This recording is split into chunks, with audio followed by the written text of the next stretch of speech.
Hola, ¿qué tal? Mi nombre es Joshua Hernández. Un saludo a los chicos de Círculo Mixup. Joshua, ¿cómo puedes describir tu estilo de narrativa gráfica? Bueno, yo me enfoco principalmente en estructurar historietas para niños. Me interesan mucho los temas de la sociedad mexicana, digámoslo, y de los aspectos del folclore nacional y también de la fantasía. Entonces trato de combinar todos esos elementos en los cómics que yo realizo.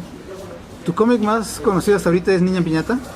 Podría ser uno de los más conocidos, sobre todo porque, bueno, fue un cómic que sacamos mediante Kickstarter. Entonces, digamos, hizo su impacto entre la comunidad, ¿no? Hicimos una campaña para reunir fondos para producir el cómic.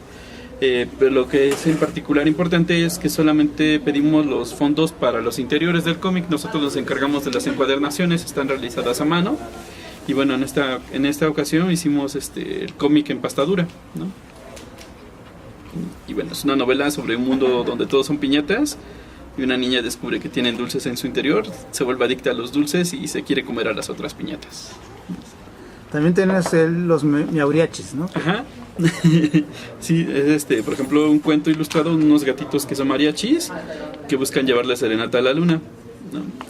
Es que digamos que son diferentes cómics que se van uniéndose, ¿no? Y también tenemos de Pepe Pesadillas, que es una historia de un niño que ayuda a las personas cuando tienen pesadillas y es acompañado por alebrijes, ¿no? Digamos, estos fueron los 3 proyectos principales que hemos empezado desde hace 2 años. ¿Son parte del mismo universo o son independientes cada uno? Pertenecen a un mismo universo que estoy estructurando. Digamos, fue el primer proyecto que sacamos, fue en el Festo de 2015, que fue el último Festo que se realizó. Lo trabajo junto con mi novia, JCRM, ¿no? Ella estructura historias y yo hago las ilustraciones. Ella, por ejemplo, coloca los colores y las texturas de los alebrijes o de los seres fantásticos que aparecen en el cómic. Después de eso fuimos como empezando a encontrar elementos de la cultura popular mexicana para involucrarlas en cómics, como las piñatas o los mariachis, digámoslo. Y todo eso nos fue formando este universo que le llamamos El Ombligo de la Luna, que es también un cómic aparte. Que lo estás debutando hoy, está saliendo al público. Sí, aquí en Dark Comic de Coyoacán estamos presentando este cómic, que es como bien mencionábamos, una especie de unión entre un universo, digamos, de cultura popular mexicana con fantasía también a lo mexicano, ¿no? Aparecen seres fantásticos como chaneques, ¿no? También aparecen nahuales y un laberinto de maíz, con nombres de maíz, ¿no? Entonces también todo esto está aderezado, digamos, con la cultura de los videojuegos, porque en algunas ocasiones está la posibilidad de que los personajes tengan como acciones que se relacionan con un videojuego. Digo, yo estoy muy acostumbrado a los RPG de los años 90, ¿no? Como Final Fantasy o Dragon Quest o Chrono Trigger, incluso Airbound. Entonces es lo principal que me ha inspirado, digamos, para poder hacer estos cómics. También ya hicieron una adaptación en un videojuego de Niña Piñata, ¿no? Sí, esa es a cargo de los chicos del Combate Monero. Es un cómic, bueno, es un videojuego donde están reclutando personajes de cómics nacionales, independientes. Y bueno, tuve la fortuna de acercarme con ellos, presentarles el proyecto de Niña Piñata, les gustó y está dentro del videojuego, digamos. Ok. Y estamos hablando del Ombligo de la Luna. Vemos que también esto es como la consecuencia de lo que publicas en tus redes sociales. Estás cada semana presentando un personaje más y se incorporan todos dentro de este universo que estás aquí publicando. Sí, durante el Inktober de este año hice unas ilustraciones de seres fantásticos inspirados en cuentos mexicanos o en leyendas que se cuentan en los poblados. Mucha de la investigación que hice fue gracias a otros proyectos de gráfica, como Cristóbal el Brujo de Ensamble Comics, y también a libros ilustrados de Norma Muñoz, como El Bestiario de Seres Fantásticos Mexicanos, ¿no? Que ella hace toda una investigación así estructurada de estos seres, y algunos están ilustrados, pero me gustaron tanto la forma en la que se cuentan y la forma en la que interactúan con los escenarios mexicanos, que me pareció como muy interesante retomar algunos de ellos para poder involucrarlos en este universo. Lo que hice con el Inktober fue ir presentando como cada día un personaje diferente, ¿no? Ya sea chaneques, hay un lagarto que se devora sombras, cosas de ese estilo, para hacerlo un minijuego de cartas, ¿no? Ese todavía no lo tengo producido, pero digamos que todos los seres que fueron apareciendo en ese mes están involucrados directamente en la realización de este cómic. Y bueno, ya nos dijiste cómo eliges tus personajes, pero ¿qué te motivó para enfocarte en el público infantil? Bueno, una de las partes importantes es bueno, siempre se nos cuenta que cuando se hacía cómic en México siempre se producían millones de ejemplares y todo el mundo lo leía, ¿no? Y hubo un momento en que la industria colapsó y ya no se pudo hacer de la misma manera. Ahora los autores nacionales publicamos de manera independiente, ¿no? Nosotros tenemos que distribuir, encargarnos de ser hombres orquestas para sacar adelante un proyecto. Y uno de los puntos que descuidamos mucho los autores independientes fueron los niños, ¿no?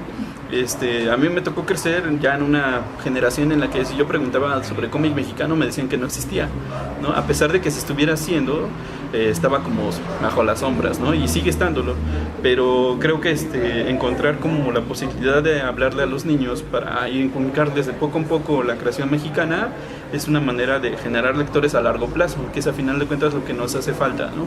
Porque nosotros crecemos y escribimos a personas de nuestras generaciones, pero no estamos conscientes de que realmente el futuro está como más adelante, ¿no? Entonces, la parte importante de estructurar este universo, digamos, de narrativa para niños y para otras personas es como generar lectores a largo plazo. Y también eso tiene que ver la temática de que buscas las leyendas, los seres fantásticos, como es una forma de acercarse más con estos niños, o porque a ti te motiva, porque a ti te gusta el tema. Bueno, una es que sí me gusta muchísimo el tema, también es que yo no estaba tan consciente de todo esto hasta hace unos años, ¿no? O sea, porque no es información tan accesible, ¿no? Entonces, hacerlo en este formato es una manera como de acercarme a eso, y creo que digamos, tenemos una amplia bagaje de cultura, no solamente de lo prehispánico, ¿no? Sino de cosas contemporáneas, y eso es precisamente lo que queríamos hablar en estos cómics, hablar sobre cosas contemporáneas, sobre sucesos que nos afectan como en la sociedad, ¿no? Y adaptarlos para que se puedan aplicar en otros aspectos. En el cómic del ombligo de la luna, por ejemplo, está muy presente los juguetes de madera, ¿no? Uno de los personajes pelea con eso. Déjame lo encuentro. Usa trompos, usa canicas, usa cosas de ese estilo. Y también, como mencionaba antes, mi inspiración principal eran como los videojuegos RPG, ¿no? Entonces, hacerlo como una aventura gigante de unos niños que viajan por México y van encontrándose con seres fantásticos, era como todo el aderezo principal de la estructura que quería hacer, ¿no? Este es un prólogo de una historia mucho más grande. Tengo contemplados 500 páginas de un cómic que ya lo estoy trabajando. ¿Va a ser en un solo tomo? En un solo tomo. Como novela gráfica. Uh-huh. Sí, precisamente porque lo que quiero es presentar como una aventura gigantesca, ¿no? O sea, que tengas la posibilidad de leer algo que no te lo termines tan rápido, pero también que sea como una historia completa en la que puedas encontrar como si fuera México narrado visualmente, ¿no? Entonces, tengo muy consciente que quiero hablar sobre cosas de la ciudad, de las personas que viven en los pueblos y todo eso, pero todo con la estructura de narrativa gráfica. También cuando hablamos acerca de cómic de niños, se piensa que es una enseñanza también, tienen una moraleja, tienen valores que tú estás consciente de que estás transmitiendo a los niños. Sí, por ejemplo, en el caso de Pepe, lo que hacemos es un niño que se mete a las pesadillas de las personas, ¿no? Eso de repente como que choca, pero a la gente como en el aspecto de que las pesadillas son algo negativo, pero es más como la posibilidad de encontrar algo que te pueda fortalecer o que te sea positivo en las cosas que son malas, ¿no? Entonces precisamente por eso entran las pesadillas de las personas, ¿no? Es una forma de reestructurar los problemas, de hacer que digamos que las desventajas se vuelvan virtudes, ¿no? Y esa es la forma en la que estructuramos los cómics de Pepe Pesadillas. O sea, siempre hay una enseñanza, digamos, en la estructura narrativa, pero tampoco queremos que sea como forzada y que, porque de repente cuando hacemos cómic para niños, pensamos que tenemos que hablarles con un lenguaje como muy simple o que no van a entender algunas cosas, pero en realidad es que son bastante capaces, ¿no? Y precisamente por eso tratamos de no meterle trabas a la estructura. Y tocas temas contemporáneos que son difíciles de tratar, como a lo mejor el abuso infantil, la discriminación, la violencia. Sobre todo lo de la violencia lo implementamos mucho en el aspecto de buscar el pacifismo. porque estamos acostumbrados a los medios gráficos que están llenos de violencia, digamos, ¿no? Entonces tratamos de emplear el método del pacifismo, tratamos de transformar la violencia en algo diferente, digámoslo, y también tratamos temas sobre el duelo, ¿no? Por ejemplo, este es un especial de Día de Muertos y habla sobre una mascotita que recién falleció para un personaje, ¿no? Entonces, digamos que todos estos temas que están vinculados con lo mexicano, ¿no? Es como nos funcionan más para las historias. Tú como artista, ¿cómo fuiste encontrando tu estilo? ¿Cómo desarrollaste pues, el tipo de dibujo que actualmente presentas? ¿Y sientes que también va cambiando? Sí, sí siento que ha habido un progreso, ¿no? Por ejemplo, retomo el aspecto de Pepe porque tuvo un momento en el que nosotros hacíamos los trazos y se veían los contornos negros, y ahora lo que hacemos es eliminar los contornos para volverlos puras plastas de colores, ¿no? Entonces esto también lo hace un poquito más amigable visualmente, y el estilo visual sí ha ido mejorando, digamos, a lo largo de los años, pero cada proyecto es un desafío diferente, digamos, en la estructura, porque esto se ha hecho totalmente digital, pero en el caso de Niña Piñata, los miabrichis hago los trazos a mano y los colores los hago digitales, y en el caso de Niña Piñata, por ejemplo, tenía que hacer las estructuras para que parecieran de papel, ¿no? Las piñatas, ¿no? Entonces va variando, digamos, de proyecto en proyecto, y es algo que me mantiene con mucha atención. Un proyecto que tengo muy contemplado en próximos años, estoy haciéndolo con puros crayones, por ejemplo, porque quiero como ver la posibilidad de hacer ilustración con crayones, y es algo completamente diferente a lo que había trabajado hasta ahora. Igual el tipo de textura te indica qué tipo de personaje a lo mejor vas desarrollando de acuerdo a los trazos, a las líneas que vas haciendo.